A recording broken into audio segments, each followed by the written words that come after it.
These are vintage antique mudguards for bikes. You can tell the ones off men's bikes, or you can tell the ones off women's bikes because they have these holes. If you've ever seen an old bike somewhere, got these holes in there, you think, what the heck are they for? The women's bikes, they used to have skirt guards. The string line that would go down to the axle on the back, and that was to stop the dress from going in the spokes and getting caught. So obviously goes back to a time when women wore dresses to ride bicycles, and so, you know, imagine that's a pretty long time ago. Also got this. It's like a wheel building truing stand, but it looks like someone made it. Let's say like a homemade jobby, but apparently he used it many times, so does the trick. This is a very early century or late 1800s. Look, I think they call them a grandma chair. You know, you've got a grandfather chair, big chair for the bedroom, and this is the grandma chair. So very ornately carved. It belonged to his grandmother. It's been restored at some point in its life because you can tell the Hessian, but it looks like it might be the original springs in there. Very ornately carved. Don't know what the wood is. Don't know. Mahogany, something like that maybe. You can see a bit of the colour of the wood. Mahogany is a red wood, I think. So someone can restore this back to original. Hopefully there's some value in that. I'm not sure how much, but we'll find out. A Saddlecraft saddle. It's quite small, but they did have some small, like those Indian ponies or whatever they call them. Indian, they're like a small horse. So no idea what that's worth. Could be worth something great, might be worth nothing. I'll find out. Yeah, the bed, it's an old hospital bed. I will put this together and do another video on it. But now this is a great score. I'm into bikes, as you probably know, but this is this old exercise bike. Holy moly. Still original condition. Melvin Star. Original pinstriping. Amazing.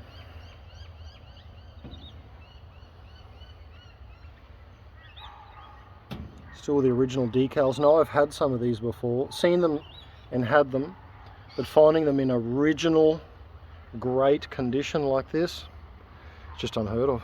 I've never seen one in original condition, to be honest. Even got a Westwood rim on it. I've got like old, this high-end racing crown on the fixed forks. I mean, they've really put good stuff on it. Anyway, that's a good score. Next item off the ute is these old silky oak plant stands, which from memory in an antique shop, the fancy word is a jardiniere. Now they have European labour only, so I think that puts these in like the 1930s, 1940s. So there's a pair of them, carved, nice, need a bit of love, but I think someone will want those. And there's also this, what I'm told is called a shooting stick or something, shooter stick, so it's a seat. That bit of leather folds out there, and you could just sort of stick it into the ground and wind it up, or, you know, loosen that, put it up and put it down. It's called a Gold Star, if it'll focus on that. Gold Star, a couple other things written on it. No, it says Puna Stick House. So I think I've had one of those before. Can't remember what I sold it for, but I figure someone's going to want it. So some really old truck headlight. Probably an old Chevy or Ford, something like that. You know, someone might use that to restore it, or I've seen people just turn these into cool lights and mount on tripods and stuff. Now this is an old, probably a milking pail or something like that. Must have had something specific going on with it being flat edged like that. Maybe this was so you could have a whole heap of them in the back of the truck sitting hard up against each other, and it probably still holds like 9 litres or 2 gallon or something like that. It would be. Got a brand on there. Can't quite work out what the brand says, but those are cool. People like those. You can sort of get anywhere from 25 to 40 bucks for a proper old gal bucket. Some old saws. I mean, honestly, most old saws aren't really worth a lot. You know, maybe $5 each. If someone will buy them, I've probably got 40 or 50 of them laying around. The old spirit levels. Yeah, some people get these cleaned up and using.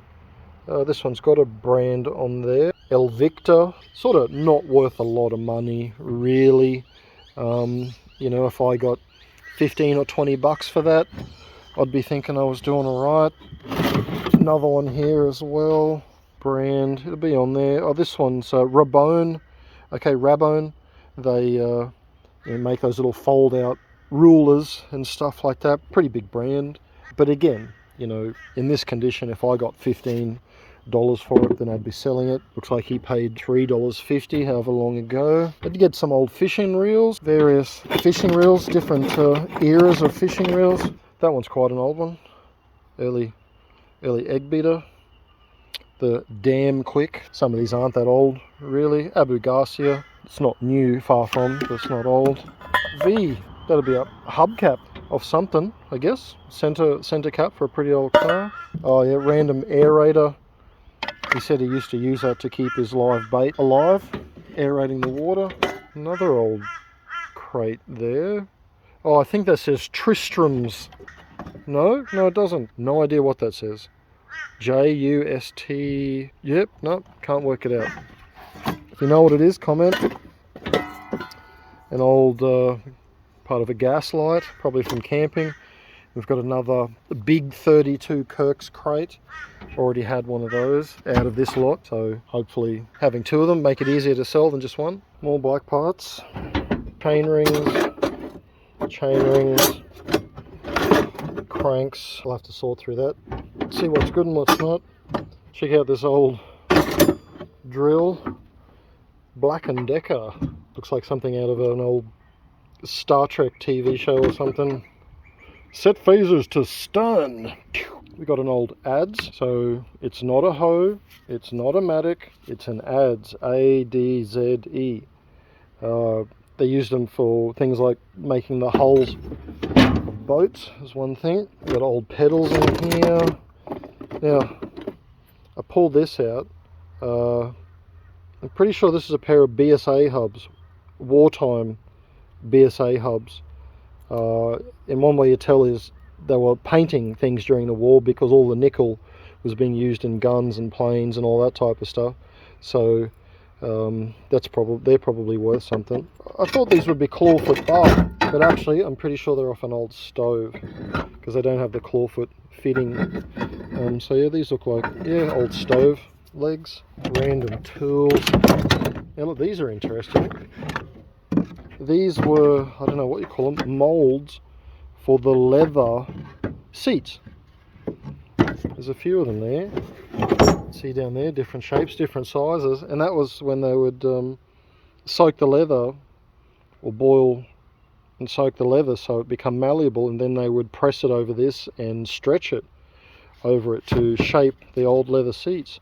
So these are pretty interesting. There's 4 or 5 of those down there. I've never seen them before, but I mean, I guess, yeah, that's how some places did the seats. Here we got some early stuff. Now these, call it the 1-inch pitch or a skip tooth. So basically, yeah, the teeth on the cogs, on the sprocket, chainring, are 1 inch apart.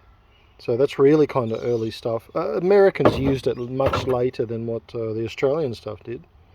You can see it there, but yeah, those are old. Those are really cool. Some other just very old stuff. I don't think there's a match of anything in here, but still cool old stuff. The old, oh, here we go. That'll be for one of those. That'll be for one of these guys. Yeah, there we go. That'll be for that guy. Cool. Got an old drill, chest drill. Another one, bigger one. Still appears to be working. Here we go. It's got different settings on there. Old steering wheel off a early century vehicle, would have been a wooden handle, wooden around the outside. Now this is very early brace drill. Just simply the bit goes in, screws from the side, so that's an early one. There's an old wooden plane, a wood plane made of wood. They're not worth heaps of money, especially got a crack through it, but you know, it's cool ornament. This crazy contraption was a picture framing guillotine. You can set angles with all of this that way and that way. This lever goes in the back here, and then you would guillotine the angles and stuff like that. Made in USA. I think it said Massachusetts, USA. There's all these other sort of angle clamp things that go with it. So it's extremely heavy. I'm hoping it's worth something. Hoping it's worth the heavy lifting. A couple of pieces of an old Willys Jeep. Willys, he said, if you know the brand. So that'll be the handbrake, and this sitting like that is how the windscreen mounted. Had a piece of glass up in that, went in that thing. So I'm guessing that's pretty early, 1920s or something like that. No idea the value, absolutely no idea, but I will find out. So there was this ads that I showed in the back of the ute. I've given it a clean up, and what I always like to happen, a brand has been revealed. The brand says Whitehouse Brothers, Chinook, England, or no, Cannock, England. Apparently had something to do with Cornelius Whitehouse, famous for inventing and then manufacturing some type of pipe tubing for the gas lights in the 1800s, the gas street lights in England. Hopefully this is worth something. I mean, you know, with no brand, they're worth maybe $20, $25, but hopefully with this brand, now worth a lot more. Hospital bed is pieced together. Pretty sure it's a hospital bed. Hospital beds weren't really fancy. Institutions didn't really have them fancy. On the wheels, this swinging bit. I've also got, you know, so there's like a wheel here that you push down, lifts it up off the ground because there's no wheels at one end, so then you could have wheeled the bed around and then when it's put in place, lock it down. So yeah, it's pretty cool. Hopefully someone will want it. Well, here is the finished product of the electrolysis bath. It's taken a lot of time. All the rust on the outside came off pretty easily, really, but getting these wheels moving again, the rust down inside of the bearings, that was the long process. That's moving, you know, these nuts and whatever on the back are all moving. I mean, that one's completely eaten out the rust, if it'll focus on it. That one there, but that can be replaced, and there is plenty of sort of pitting from rust, because I mean, you know, this is probably 100 years old or close to 100 years old or something like that, 90, 100 years old. But hey, it's actually back in usable condition again. I mean, I should probably keep it for one of my old rigs, but I think we'll put this on eBay and see how it goes. And it says Cyclo Birmingham. Bit hard to read, but that's what it says. So English made, but yeah, it's come up a million times better than it did, and just that raw metal color, yeah, that's cool as. Good work to Leroy for putting it through the bathing process.